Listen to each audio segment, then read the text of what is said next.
हाँ तो भी कैसे हो सभी लोग, बढ़िया हो ना? ओके, तो राजस्थान में एग्रीकल्चर हमारा टॉपिक चल रहा है और इसी श्रृंखला में 5वीं क्लास आप लोगों के सामने हाजिर है। इस 5वीं क्लास में दोस्तों हम क्या पढ़ने वाले हैं, तो मुख्य मुद्दा यह है कि पिछली क्लास में हमने क्या पढ़ा। तो पिछली क्लास में मैंने आपको कुछ प्रमुख फसलें बताई थी। इसमें मैंने आपको गेहूं बताया था, आप कहोगे कि सर हाँ बिल्कुल बताया। मैंने आपको जवार बताया, आप कहोगे कि हाँ सर बताया था, थोड़ा थोड़ा याद आ रहा है। मैंने आपको जौ भी बता दिया, ठीक है। मैंने आपको बाजरा भी बता दिया, मैंने आपको मक्का भी बता दिया, मक्का। और मैंने आपको चावल भी बता दिया, नहीं चावल नहीं बताया शायद, इतने ही बताए थे, इतने ही बताए थे आपने, झूठ मत बोलो सर आपने इतने बताए, ठीक है भी कोई बात को नहीं। देखो गेहूं जो है वो अपने ध्यान रखना, राजस्थान में सर्वाधिक उत्पादित होने वाली खाद्यान्न फसल कौन सी है? गेहूं। ध्यान रखना राजस्थान में सर्वाधिक बोया जाने वाला खाद्यान्न कौन सा है? बाजरा, ठीक है। वैसे बाजरा वैसे बोया जाता है ज्यादा, ठीक है, और गेहूं है वो सबसे ज्यादा होती है। अब बात करेंगे, मैंने आपको गेहूं में 2 जिले बताए थे, याद रखना एग्जाम में पूछे जाते हैं, गंगानगर और हनुमानगढ़, गंगानगर और हनुमानगढ़। क्लियर? हाँ समझ में आ गया ना? हाँ हाँ ये बात करेंगे हम। तो गैस से गंगानगर हो जाएगा, गैस से गेहूं हो जाएगा, और गन्ना भी जो है वो गंगानगर साइड में ज्यादा होता है, तो गैस से गन्ना और गैस से अपने गंगानगर। तो ये सारी बातें हम लास्ट में करेंगे। जवार, सर जवार कहाँ होता है? जवार में ध्यान रखना अजमेर मैंने आपको बताया था, और जवार अनुसंधान केंद्र मैंने वल्लभ नगर उदयपुर बताया था। आप कहोगे कि सर हाँ यही बताया था, थोड़ा थोड़ा याद तो आ रहा है। जो मैंने बताया था आपको जयपुर साइड में, जयपुर में ज्यादा होता है और गंगानगर में भी होता है। कहाँ होता है? गंगानगर। ये लो समझ में आ गया ना? हाँ, जो बियर वगैरह बनती है बार्ले कहते हैं, इसे क्या कहते हैं? बार्ले। और मैंने बताया बाजरा, बाजरा सबसे ज्यादा कहाँ होता है गुरुजी ये बताओ आप। तो मैंने बाजरा आपको बता दिया था, बाजरा सबसे ज्यादा कहाँ होता है? आपका अलवर और जयपुर में। कहाँ होता है? अलवर और जयपुर में। लेकिन भाई साहब बोया कहाँ जाता है सबसे ज्यादा? बाड़मेर में। अलवर जयपुर में ज्यादा होता है इसका प्रोडक्शन, और बोया कहाँ जाता है? आपका बाड़मेर में। मक्का जो है, मक्का, मक्का अपने चित्तौड़गढ़ भीलवाड़ा साइड में ज्यादा होता है। कहाँ होता है? अपने चित्तौड़गढ़ और भीलवाड़ा, चित्तौड़गढ़ और भीलवाड़ा में आपको मक्का ज्यादा देखने को मिलेगा। समझ में आ गया ना? तो ये कुछ प्रमुख बातें हमने पढ़ी थी, और इसके उत्पादक क्षेत्र जो है वो भी आपको मैंने बता दिए थे। ये बात आपको ध्यान रखनी है। समझ में आ गया? ओके सर, अब हम आज की क्लास को प्रारंभ करते हैं। आज की क्लास में कौन कौन सी फसलें आप लेकर आए हो? सर बिल्कुल क्लास तो तैयार करनी पड़ती है ना, पहले क्लास तैयार करनी पड़ती है। अभी आज जो है वो हम क्या पढ़ाने वाले हैं, तो आज हम पढ़ेंगे, सबसे पहले शुरुआत कर देते हैं चावल। तय से चावल पढ़ेंगे आज। क्या पढ़ेंगे? तय से चावल। समझ में आ गया ना? अब चावल जो है ना वो सभी को पता है भाई साहब, हमारे यहाँ खरीफ की फसल में काउंटिंग होती है। खरीफ, क्या खरीफ? दक्षिणी भारत में क्या है? चावल खरीफ और रवि दोनों में बोया जाता है, रवि और खरीफ दोनों की फसलें होती हैं। लेकिन हमारे यहाँ क्या है दोस्तों, अपने उत्तरी भारत में चावल जो है वो खरीफ की फसल है। शानदार बात बताइए आपको, ठीक है सर। अब हम बात करेंगे कुछ प्रमुख मुख्य बिंदु। उससे पहले हमारा थोड़ा सा इसको क्लास को डिजाइन करेंगे हम, और फिर आगे बढ़ेंगे। समझ में आ गया? तो कुछ की पॉइंट आपके दिमाग में आने चाहिए कि हाँ भाई ये चावल के बारे में हमें जानना है।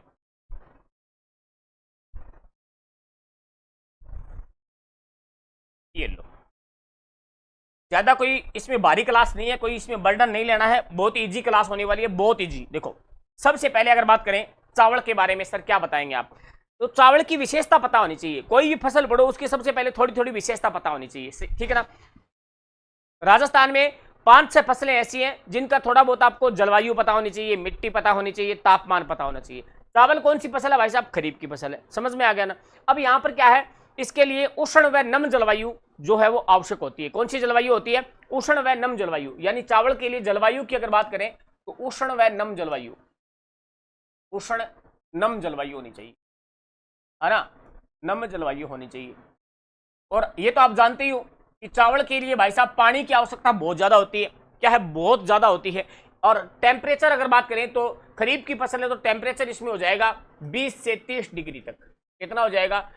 उष्ण है तो इसका मतलब टेम्परेचर तो ठीक ठाक ही चाहिए इसको, 20 से 30 डिग्री तक टेम्परेचर चलेगा। 32 हो जाए कोई बात को नहीं। समझ में आ गई बात? आपको होगी सर बहुत बढ़िया। मैंने कहा चावल जो है वो उन्हीं क्षेत्रों में ज्यादा होता है जहां पर वर्षा ज्यादा हो। क्या हो? वर्षा की मात्रा ज्यादा होनी चाहिए। तो औसत वर्षा कितनी चाहिए सर? ये प्रश्न आता है एग्जाम में।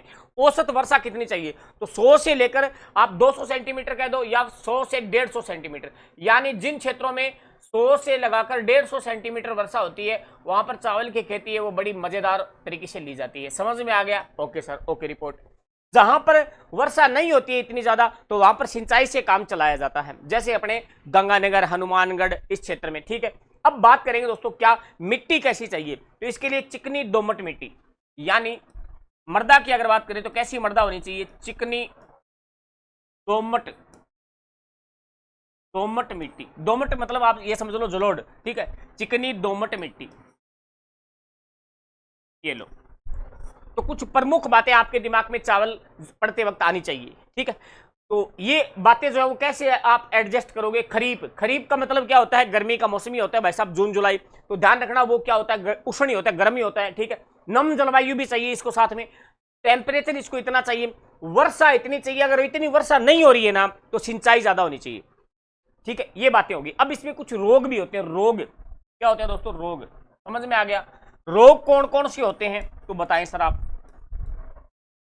रोग, इसमें रोग जो है ना वो ध्यान देना आप। एक तो होता है इसमें तनागलन। कौन सा होता है? तनागलन। याद रखना, तनागलन रोग जो है वो 2-3 फसलों में पड़ेंगे हम। तो एक तो यहां पर आ गया तनागलन, तनागलन रोग हो जाता है इसमें।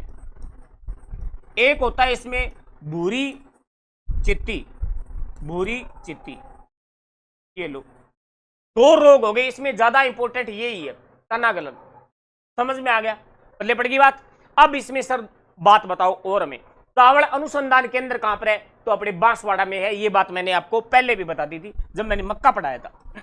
यानी चावल अनुसंधान केंद्र, आराम से पढ़ना है, ज्यादा कोई भागादौड़ी नहीं है। चावल अनुसंधान केंद्र, तो चावल अनुसंधान केंद्र कहां पर बना हुआ है? ये आपका बना हुआ है प्यारे विद्यार्थियों बांसवाड़ा में। कहां बना हुआ है? बांसवाड़ा में। समझ में आ गया? ये लो सर। और यहीं पर आपके बांसवाड़ा में क्या है दोस्तों? चावल की एक किस्म है वो इजाद की गई थी, है ना, माही सुगंधा। कौन सी है? माही सुगंधा। ये भी आपको थोड़ा ध्यान रखना है, यहाँ पर माही सुगंधा किस्म है वो तैयार की गई थी। हालांकि ये मैंने किस्में पहले आपको बता दी है, दोबारा बताने का यहाँ पर कोई मतलब नहीं है। ठीक है, माही सुगंधा। माही धवल और माही कंचन किसकी किस्म है? मक्का। मैं से मक्का, मैं से माही। ठीक है, लेकिन यहां पर माही सुगंधा है। कैसे याद रखोगे? चावल में क्या आती है? सुगंध। चावल में क्या आती है? सुगंध आती है, तो इसलिए माही सुगंधा। ठीक है, और कभी कभी चावल में बांस भी आती है। कभी कभी चावल में सुगंध आती है तो कभी कभी चावल में बांस आती है। समझ में आ गई? तो चावल अनुसंधान केंद्र बांसवाड़ा। माही सुगंधा किसकी किस्म है? तो चावल की किस्म है। पल्ले पड़ेगी बात। अब जो है वो एक बात याद रखना, दान का कटोरा किसे कहते हैं? दान वो मतलब चावल ही हुए। दान का कटोरा, दान कह दो या चावल कह दो, इसका दूसरा नाम फेमस है दान। तो दान का कटोरा कहते हैं विद्यार्थियों गंगानगर। इसका मतलब चावल कहां होता है? गंगानगर, हनुमानगढ़। ठीक है, और अपने आड़ोती वाले क्षेत्र में जैसे बूंदी है अपना, इस साइड में क्या होता है? चावल ज्यादा होता है। समझ में आ गया? Okay sir. अब मुख्य बिंदु ये रहेगा कि उत्पादक क्षेत्र, यानी चावल होता कहां कहां है। देखो, उत्पादक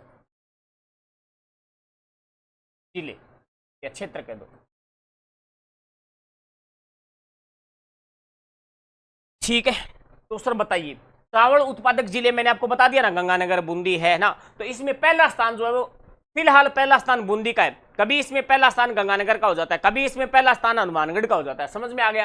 तो वर्तमान में अगर देखें तो प्रथम स्थान बूंदी है, बूंदी है। फिर ध्यान रखना हनुमानगढ़ दूसरे स्थान पर बैठा है, हनुमानगढ़। बस 2 जिले याद कर लो। अगर 2 जिले याद हैं तो अपना काम हो जाएगा। वैसे गंगानगर में भी होता है। कहाँ होता है? गंगानगर में भी होता है। ये लो, समझ में आ गया ना? अपने यहाँ पर क्या है दोस्तों, अपना जो क्या है सिंचाई वाला क्षेत्र ज्यादा है। यानी राजस्थान में सबसे ज्यादा सिंचित जिला कौन सा है? गंगानगर ही है। कौन सा है? गंगानगर। समझ में आ गया ना? Okay sir. अब चावल की और कौन कौन सी बातें रह गई हैं, तो सुनो मेरी बात। चावल के बारे में अगर बात करें, चावल के बारे में अगर बात करें तो एक आता है आपका गोल्डन राइस।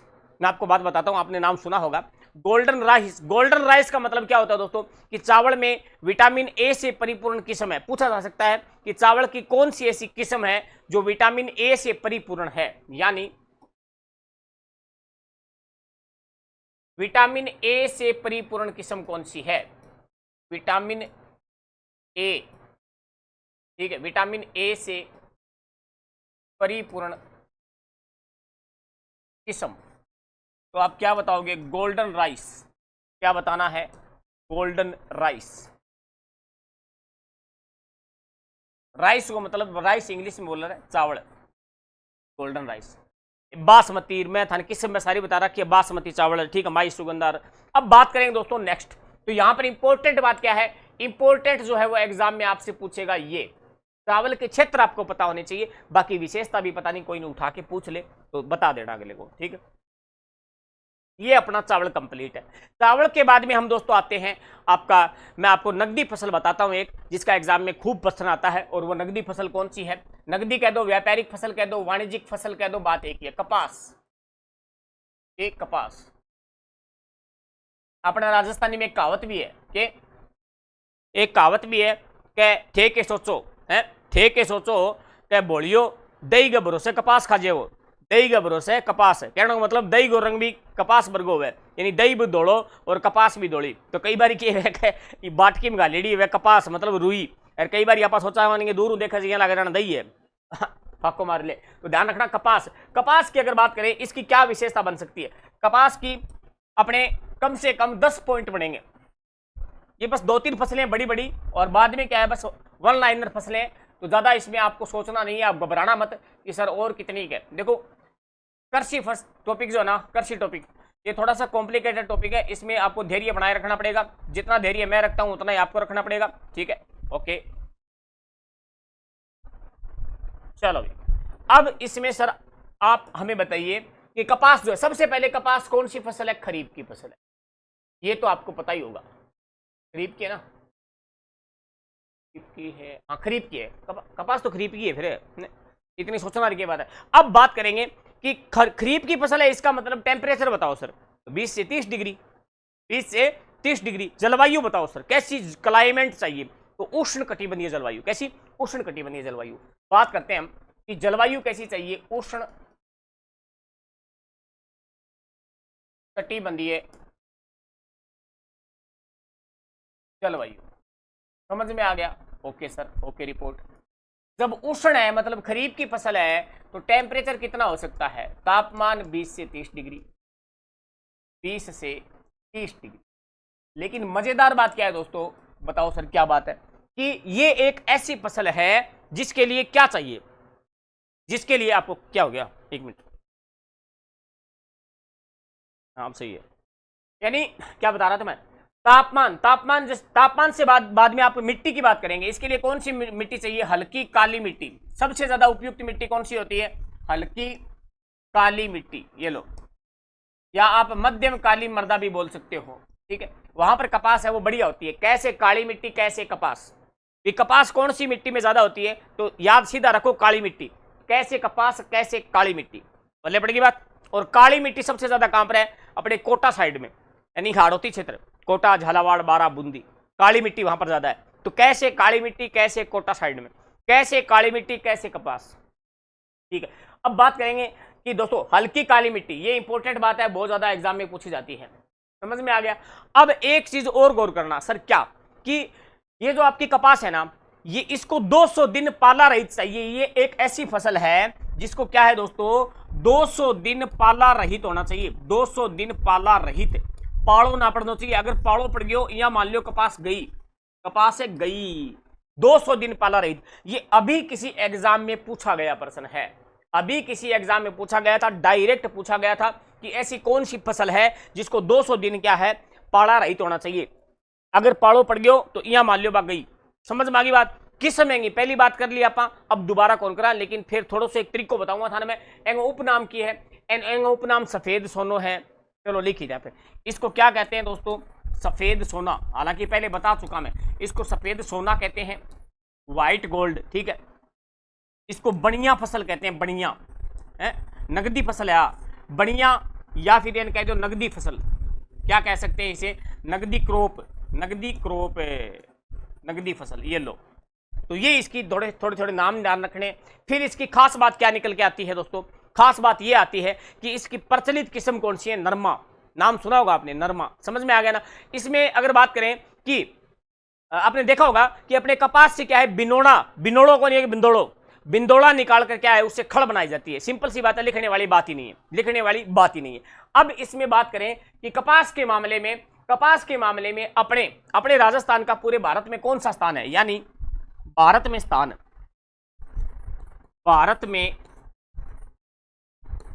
राजस्थान का स्थान, तो ध्यान रखना राजस्थान का स्थान कौन सा है, चौथा स्थान है। कौन सा है दोस्तों, चौथा।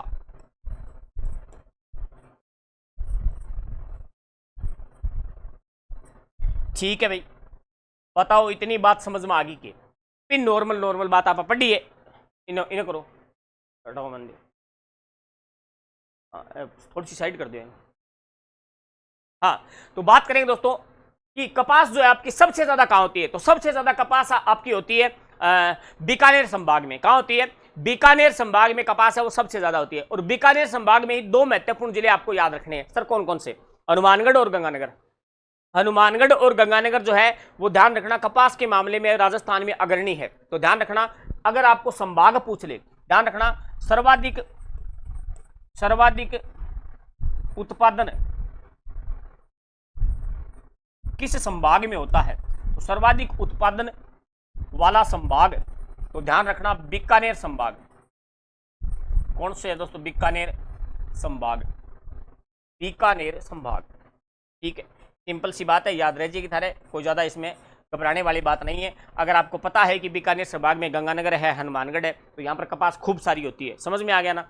अब मैं आपको बताता हूं कपास जो है ना, इसकी दो तीन वैरायटी आपको ध्यान रखनी है। सर कौन कौन सी, सुनो मेरी बात। एक तो होती है देसी कपास। कौन सी, देसी, हाँ भी देसी नाम बोलिया कर छोरी रे, गाणों भी आइडिया नहीं। हाँ, अब बात करांगा, एक कपास तो होगी देसी कपास, गुरु जी ठीक है, थोड़ा ध्यान पढ़ना है ना। देसी कपास है, पूछे प्रश्न है बहुत बारी, देसी कपास ठीक है। एक वह अमेरिकन कपास, उससे पहले मैं बताऊंगा मालवी कपास। कौन सी, मालवी कपास। आगा क्षेत्र विशेष पूछा गो इकट्ठे वह, एक वह दोस्तों अमेरिकन कपास। अमेरिकन कपास तो बीकानेर संभाग में हुआ है, ठीक है। अब देखो मालवी कपास कहां होती है, मालवा प्रदेश। अब मालवा क्षेत्र कौन सा होता है, मालवा क्षेत्र कौन सा है, अगर आपको राजस्थान का मैप आता है ना तो बहुत आसानी से इस प्रश्न का जवाब दे सकते हो आप। सुनो मेरी बात, थोड़ा सा आपको मैं समझाता हूं। देखो क्या समझ रहा है, बस आराम से। ये क्या है आपका, मान लीजिए एक बार के लिए राजस्थान है। क्या है दोस्तों, राजस्थान, ठीक है गुरुजी, मान ली बात, मान ली बात। अब देखो यहां पर क्या है दोस्तों, ये वाला जो क्षेत्र है ना, ये वाला जो क्षेत्र आप देख पा रहे हैं, इसे कहते हैं दोस्तों क्या, हाड़ौती का पठार। हाड़ौती का पठार, समझ गए। अब यहां पर पड़ता है मध्य प्रदेश, नीचे क्या है, यहां पर एमपी है, एमपी में यहां पर एक पठार और है जिसका नाम है मालवा का पठार। कौन सा पठार है, मालवा का पठार। समझाने के लिए बता रहा हूं। देखो अपने राजस्थान में तो क्या है, हाड़ौती का पठार है भाई साहब, आपने मान ली बात। फिर अपने क्या है, इधर मालवा का पठार है। हाड़ौती का पठार जो है वो किस पठार से एकदम कनेक्टेड है, मालवा के पठार से कनेक्टेड है। समझ में आ गया ना। अब यहां पर मालवा क्षेत्र है, तो राजस्थान में यहां पर बताइए मालवा पठार का जो असर है वो कहां दिखाई देगा, हाड़ौती क्षेत्र में। तो इस क्षेत्र में दोस्तों ध्यान रखना, जो कपास होती है ना, उसका नाम ही हमने क्या रख दिया, मालवी कपास।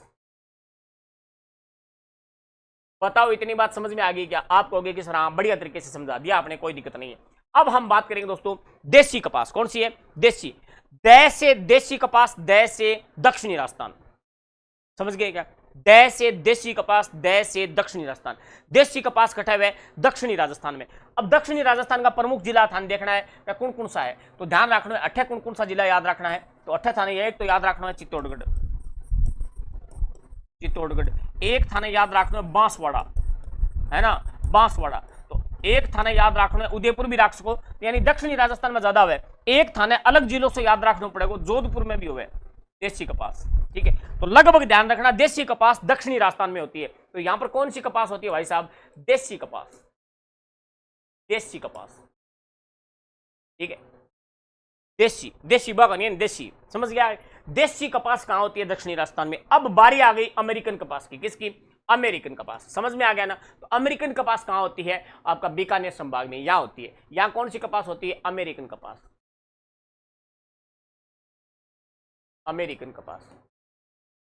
गंगानगर हनुमानगढ़, गंगानगर हनुमानगढ़। अब इधर आओ, आप अब इधर आओ, देखो मैंने क्या लिखा, देसी कपास। तो इसके जिले बताओ फटाफट, देसी कपास में कौन कौन से जिले होंगे, है ना। देसी कपास में हो जाएगा चित्तौड़गढ़, ठीक है सर बता दिया आपने, चित्तौड़गढ़। फिर मैं ये कह दूं चित्तौड़गढ़ के बाद में बांसवाड़ा, ठीक है बढ़िया बात है बांसवाड़ा।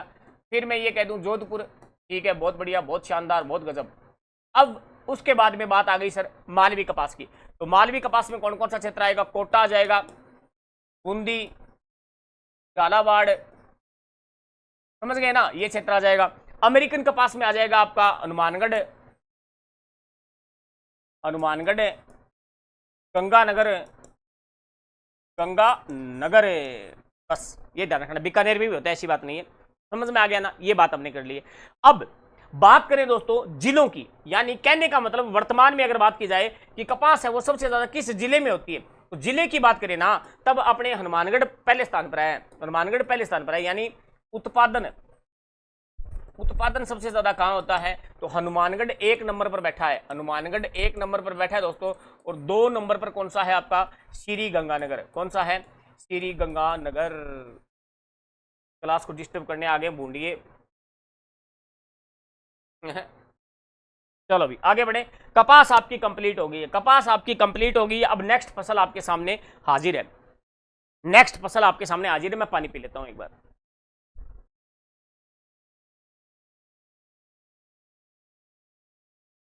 अब बड़ी मजेदार फसलें आएंगी, और मजेदार फसलों का मतलब क्या हो गया दोस्तों, हम पढ़ने वाले हैं दलहनी फसलें, दलहनी फसलें कहने का मतलब दालें पढ़ेंगे, दाल के दाल पढ़ांगा, कह रहे आज सारे के बनाए हुए महाराज दाल बनाइए गए ठीक है कि हाँ पड़ोसी सब्जी कौन मांगे रहेंगे, काश थारे के बनाइए गए दाल बनाइए गए, दाल ही में बनाइए गए, थाने के बिरपुड़ी में दाल बनाइए, समझ में आ गई। फिर दूसरे दिन का आज के बनाइए, आज कड्डी बनाइए, ठीक है। तो ए चीज़ा हुआ है, दिल्ली को सब्जी पोसा दो। अब दलहन जो है ना, दलहनी फसलों में हमारा तीसरा स्थान है, ये बात मैं पहले बता चुका। दलहनी फसलों में राजस्थान का स्थान कौन सा भाई साहब, तीसरा। राजस्थान का स्थान, पूरे भारत में बात कर रहा हूं, तो दलहनी फसलों में हमारा स्थान कौन सा है, तीसरा स्थान है, थर्ड पोजीशन, थर्ड पोजीशन है हमारी, छोटी मोटी बात को नहीं है, ठीक है। अब बात करांगा और नेक्स्ट पर्सन के बढ़ सके, तो देखो दलहनी फसल टोटल बात करा दिया, तो दलहनी फसल कौन कौन सी है, मूंग है, मोठ है, चीणो है, जानो ये थे ए दलहनी फसल में आवे। लेकिन थाना यह कह दे कि दलहनी फसल सर्वाधिक किस जिले में होती है, तो नागौर। यानी कुल दलहन उत्पादन में पहले स्थान पर कौन है, यानी कुल दलहन उत्पादन, कुल दलहन उत्पादन में, दलहन उत्पादन में पहला स्थान किस जिले का है, उत्पादन में प्रथम स्थान, प्रथम स्थान कौन है भाई साहब, नागौर। जिसकी कोई गौर नहीं होती उसे कहते हैं नागौर, क्या कहते हैं, नागौर। तो पहला स्थान नागौर लिया बैठे हैं कुल दलहन के मामले में। वैसे तो अलग अलग है, जैसे मूंग अलग होता है, मोठ अलग होता है, हम बात करेंगे चना अलग होता है, मतलब कहाँ कहाँ होता है, तो ये बातें होगी। तो कुल दलहन उत्पादन में कौन सा है, नागौर पहलो है, ठीक है। और दूसरो थाने कोई पूछ ले कि दूसरो और बता, तो दूसरो बता दियो चूरू, दूसरा कौन सा है, चूरू है। बाकी दूसरो पूछे को नहीं, पहलो ही पूछेगो, तो पहलो तो याद रखो कम से कम है, देखो ठीक है भाई। अब सर आगे बताओ, आगे फिर आप तरीकों बताऊंगा, और तो कई तरीकों आप कुछ फैक्ट बात करेंगे, उसके बाद में आगे बढ़ेंगे।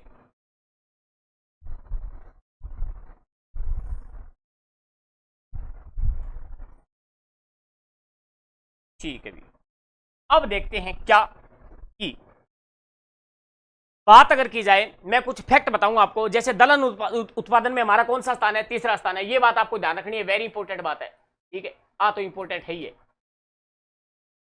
अब बात करते हैं नेक्स्ट, दलहन फसलें जो होती है ना, वो भूमि की उर्वरता बढ़ाती है, क्या बढ़ाती है, भूमि की उर्वरता बढ़ाती है। क्योंकि इन फसलों में क्या होता है, ये फसलें अगर आप बोते हो तो भूमि में क्या है, मिट्टी में नाइट्रोजन की मात्रा को बढ़ा देती है, नाइट्रोजन की मात्रा को बढ़ा देती है। तो ध्यान रखना कि भूमि जो है, भूमि में उर्वरता बढ़ाती है, कौन सी फसलें बढ़ाती है, सीधा सीधा प्रश्न आता है, दलहन फसलें। कौन सी है, दलहन फसलें। लेकिन एक इसका अपवाद भी है, अरहर। क्या है, अरहर, नाम सुना होगा, अरहर। अरहर क्या करती है, दलहन फसल होते हुए भी भूमि की उर्वरता नहीं बढ़ाती है। भाई साहब ध्यान रखना, ये प्रश्न भी पूछा जाता है। ये उल्टा करती है, ये उल्टा काम करती है। ये क्या करती है दोस्तों, उर्वरता को कम कर देती है। तो पहला प्रश्न यहां पर क्या बना कि जो आपकी दलहनी फसलें होती हैं, दलहनी फसलें भूमि की उर्वरता को बढ़ाती है। दलहनी फसलें भूमि की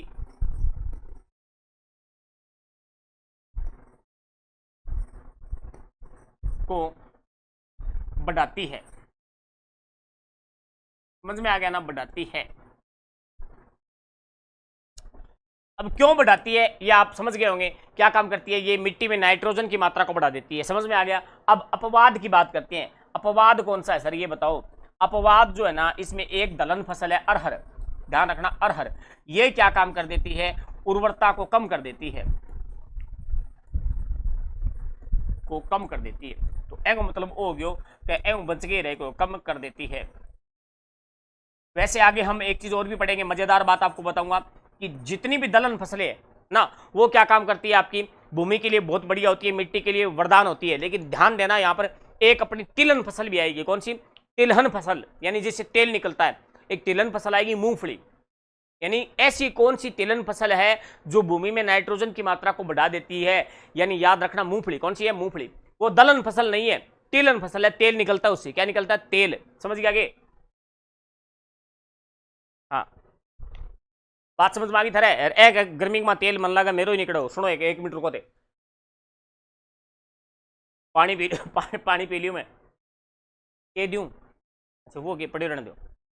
अब बात करें दोस्तों, मैंने आपको मुख्य मुख्य बातें बता दी हैं कि दलहन फसल जो है इसके बारे में अगर बात करें आपसे, तो अरहर इसका अपवाद है, ये आपको ध्यान रखना है। नागौर इसमें पहला स्थान रखता है, ये बात मैंने आपको बता दी है। और अगर बात करें तो ये मुख्य फैक्ट मैंने आपको बता दिए हैं। ठीक है, एक ही कोने छोड़ो, आगे देखो। यहां अगर बात करें पहली फसल कौन सी है सर, तो पहले ले लिया आप मूंग। मूंग, मूंग जो है ना, अब ये कहां होता है, ये सबसे ध्यान रखना। नागौर इसमें अग्रणी है। नागौर क्या है, इसमें अग्रणी है। मूंग क्या करता है, भूमि की उर्वरा शक्ति को बनाए रखता है। सीधी सी बात है, पहले आप चर्चा कर ली है। ठीक है, और मूंग को एक स्पेशल नाम भी दिया जाता है, भूमि सुरक्षा फसल। ध्यान रखना, मूंग का एक अन्य नाम भी है, वो सर नाम कौन सा है, तो नाम ध्यान रखना, इसको कहते हैं भूमि सुरक्षा फसल, मूंग। और इसका स्थानीय भाषा में एक नाम और भी मिलता है, अरिया। क्या है, अरिया।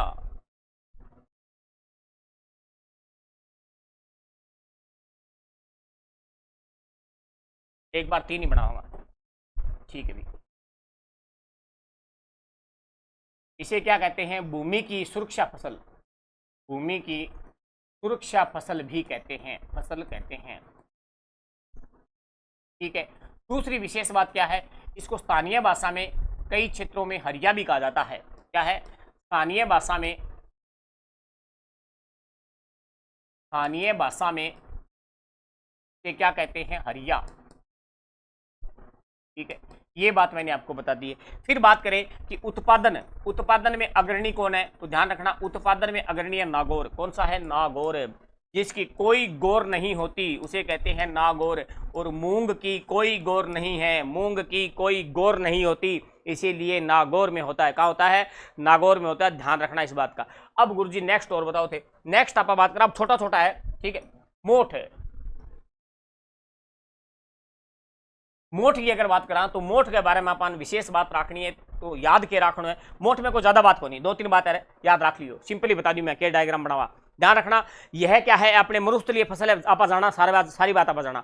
दलहनी फसलों में सर्वाधिक बोई जाने वाली फसल है। याद रखना, दलहनी फसलों में सर्वाधिक बोई जाने वाली फसल मोठ है, लेकिन दलहनी फसलों में सर्वाधिक उत्पादन होने वाली फसल चना है। देखो वही बात है, बोए जाती यही है, मोठ सबसे ज्यादा बोया जाता है, चाइनी बात है। लेकिन उत्पादन सबसे ज्यादा किसका होता है, चने का। किसका होता है, चने का। लेकिन कोई नहीं पूछेगा, इसका एक ही प्रश्न आता है, वो ध्यान रखना, उत्पादन यानी कहां होता है, ये उत्पादन कहां होता है। मोठ जो है ना, मोठ जैसे मूंग कहां होता है, नागौर में, तो मोठ कहां होता है सबसे ज्यादा, आपने बीकानेर और बाड़मेर। कभी बीकानेर पहले नंबर पर आता है, कभी बाड़मेर। ध्यान रखना, वर्तमान में ध्यान रखना, बीकानेर। क्या है, बीकानेर। और बीकानेर के बाद में अगर एक जिला और ऐड कर दो तो बाड़मेर कर दो, कोई बड़ी बात को नहीं, कोई बड़ी बात को नहीं, थाने कोई कौन रोका है। ठीक है, ये मोठ है। अब मोठ के बाद में नेक्स्ट अगर बात करें तो विशेष बात क्या है, चना। चना इंपॉर्टेंट है, चना जोर गरम, चना जोर गरम, ठीक है, ओके। चना को इंग्लिश में क्या कहते हैं? ग्राम। समझ में आ गया ना? अब चना जो है ना, इसकी कई बातें पड़ेंगी, इसकी 4-5 बातें आपको याद रखनी पड़ेगी चना के बारे में। चना विशेष है। दलहनी फसलों में सर्वाधिक उत्पादित होने वाली फसल कौन सी है? चना। चना सबसे ज्यादा कहाँ होता है? तो अभी हम बात करेंगे। चना सबसे ज्यादा आपके चूरू साइड में होता है। कहाँ होता है? चूरू और हनुमानगढ़ और बीकानेर, ये 3 जिले आपको याद रखने हैं। चना की बात करें, चना को क्या कहते हैं? इसका उपनाम, यानी चने को किस उपनाम से भी जाना जाता है? तो इसे कहते हैं दालों का राजा। राजा है, और राजा, दालों का राजा है ये। क्या गुरु जी मान ली बात? विसारों ज्यादा हुआ तो राजा ही हो गया, ठीक है। और ये विशेष बात है। चना एक ऐसी दलहनी फसल है जो राजस्थान के लगभग सभी जिलों में अपने उत्पादित की जाती है। समझ गया? अब दलहनी फसलों में मैंने क्या कहा था? दलहनी फसलों में सर्वाधिक उत्पादन वाली फसल कौन सी है? चना है। यानी दलहनी फसलों में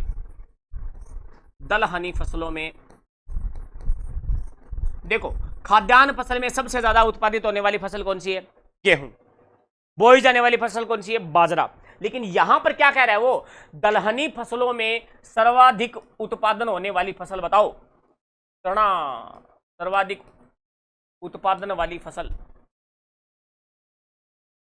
तो उत्तर कर दियो, आंख मीच के कर दियो चना। चना ऑप्शन में नहीं दे डो नहीं तो बड़े लिखिए यो हमारी शीट में। अगर ऑप्शन में चना चना नहीं भी दे डो नहीं तो लिखिए यो हमारी शीट में का चना हुआ है, ठीक है, या कह दियो गुरुजी कहो। अब बात करांगा दोस्तों। हाँ देखो चना क्या होता है? चना, लेकिन आइए घड़ी है क्या गुरुजी इतना बेवकूफ समझोगे? तो ध्यान रखना, उपनाम दालों का राजा कहते हैं, दलहनी फसलों में सबसे ज्यादा होती है, शानी बात है। अब बात करें दोस्तों कि चना जो होता है ना, ये अपने रबी की फसल है, सभी जानते हैं, है ना? गेहूं, चना, सरसों। अब ध्यान रखना, मावठ, अपने मावठ जो होती है ना, जो पश्चिमी विक्षोभ भूमध्य सागरीय चक्रवात से जो वर्षा होती है अपनी सर्दियों में जनवरी में, तो ध्यान रखना वो गेहूं के लिए भी लाभदायक होती है, और ध्यान रखना चने के लिए भी लाभदायक है। तो याद रखना, चना जो है ना, चना का प्रोडक्शन जो है किस पे डिपेंड करता है? अच्छी मावठ होगी तो अच्छा चना होगा। ध्यान रखना, मैं सीधा लिखता हूं, मावठ पर निर्भर। भी बढ़िया मावठ होगी नहीं तो चीना कोई नेप कर रहा है। हर घर में चीना हो जाए, हर घर में चीना, बुंदाओर खाओ।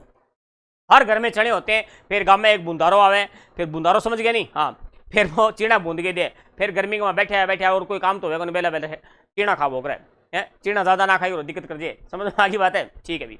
अब देखो कुछ मैं आपको इसमें रोग बताते हैं, रोग यानी चने में कौन कौन से रोग हो सकते हैं। तो चने में एक तो लाग जाए दिमक, तो दिमक तो लागे, बात नॉर्मल है, दिमक कोई कौन पूछे। फली छेदक रोग होता है इसमें, कौन सा होता है? फली छेदक, यानी फलिया में क्या हो जाए? बेज का हो जाए, फली छेदक रोग होता है। एक होता है इसमें झुलसा।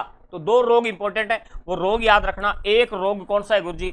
एक रोग तो है फली छेदक, फली छेदक, फलियांग में बेज का हो जाए, सीधी बात है, फली छेदक, समझ में आ गई बात? अब बेज का समझो नहीं, फली छेदक हो गयो। और एक कौन सा रोग बताया मैं थाने, दिमाग को निकल गयो रे, एक मिनट, हाँ झुलसा। झुलसा कहने का मतलब हो गयो क्या? चीना बुंदान जाओ नहीं तो चीना के हो जाए झुलस जे, आग में झुलस जे आदमी, तो चीना बुंदावांगा जो चीना के हो जाए झुलस जे, तो रोग कौन सा हो गया? झुलसा। अरे फली छेदक को हो जे घेगरी, चीने घेगरी, ठीक है। हाँ देखो, अब एक चीज और बताता हूं मैं। सर क्या बताओगे आप? ऐसा देखो, सुनो मेरी बात, यही बता देता हूं। ये लो यहां पर,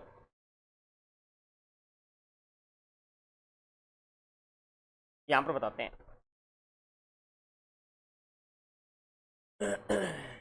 ये लो, यहां पर एक मुख्य बात आपको बताऊं मैं कि एक आपने नाम सुना होगा कि एक साथ गेहूं, चना और जौ एक साथ जब बोते हैं तो इस मिश्रित फसल को क्या कहा जाता है?